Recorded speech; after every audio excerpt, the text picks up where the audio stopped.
So we're continuing to look at John chapter 15, and as we look at this, Jesus said that he's the vine. But not only is he the vine, he says he's the true vine. And so as we recognize that Jesus is the true vine, Jesus himself being the true vine, we're the branches. And if we are branches that are connected to Jesus, we're going to produce fruit that looks like Jesus, that honors Jesus, that glorifies Jesus. Now, if we're not producing fruit, Jesus said here in verse 6, he says, if anyone does not abide in me, he is thrown away as a branch and dries up, and they gather them and cast them into the fire, and they are burned. And so if we're not producing fruit, we're going to be cut off, and we're going to be cast to the side, and we're going to dry up, and then we're going to be burned up. And so as we look at this, we recognize that not only is Jesus the vine, he is the one that produces life, and we are the branches. We are the one that represent the vine. The branch doesn't represent itself. The branch represents the vine.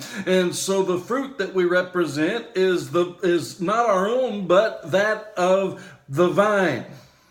And as the branch, sometimes the branch, it wants to start sprouting off in a different direction, that the Father doesn't want the branch to sprout off into that direction. And so as we look at this, Jesus said, I am the true vine in John chapter 15 and verse 1. And my Father is the vine dresser. My Father is the vine dresser. So if we start having things as the branches that start sprouting out that doesn't look like Jesus, doesn't represent Jesus, doesn't honor Jesus, the Father's going to come and he's going to cut them off. He's going to prune us. We have some pride sprouting out, the Father is going to cut it off. We have some jealousy sprouting out, the Father is going to cut it off. We have some lust that's rising up in our hearts and in our minds, and the Father is going to come and he's going to cut it off. But you see, just as the evidence of whether or not we're truly connected to the vine is whether or not we're producing Jesus fruit that represents and honors Jesus, the same thing is that we want the Father to prune us. We want the Father to cut those things off of us that doesn't represent Jesus. We want to honor him. We want to glorify him. We want to magnify him and represent him within our life. Why? Because as our life source is now no longer of the flesh or of the world or of anything else, is coming from Jesus, that means our heart has been changed. We're going to see how that happens tomorrow and how that has already happened if you're a Christian. We're going to look at that tomorrow. But your heart has been changed, and therefore your desires are different. Jesus said here in verse 5, he said, I am the vine, you are the branches. He who abides in me and I in him, he bears much fruit. For apart from him, you can do nothing. Apart from Jesus, you can do nothing.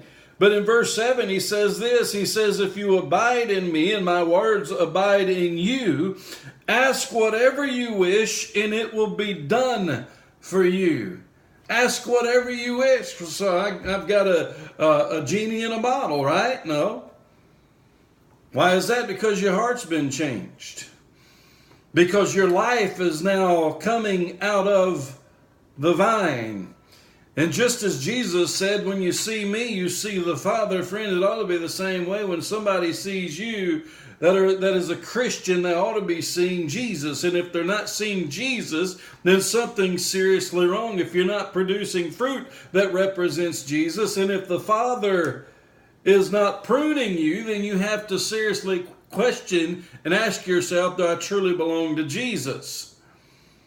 Because whatever you ask, the Father is going to give it to you, but what you now ask is going to be of him because you are of him and you're no longer of yourself.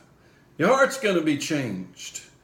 So when the Father starts to prune you and remove those things, at first it might be painful, might be dreadful at first, but you know what? Your heart has changed. And you're going to long for that pruning. You're going to desire for that pruning. You're going to know those things are weighing you down and ruining you, and they're not representing Jesus. They're not giving glory to Jesus. So when the Father truly prunes you, You're going to give him glory for it and honor for it, because now you look more like Jesus than you did before the pruning. If you have no desire, and again tomorrow we're going to look at how we're going to be pruned. But if you have no desire to allow all that mess to be cut off of you, then friends, there's something seriously wrong with your walk and with your life. Seriously wrong. You have to question whether or not you're truly connected to the vine. The good news is, if you're connected to the vine, you'll have life. The good news is, if you're truly connected to the vine, you're going to produce fruit, and that fruit's going to glorify Jesus. The good news is when the flesh wants to fight back and those things of the flesh want to pop up, the Father's going to cut them off. That's good news. It's good news because we're not left on our own. We're never left on our own. It's good news worthy of sharing. So would you share this video so others can hear it, others can believe it and receive it? What time is it? It's time to share the good news.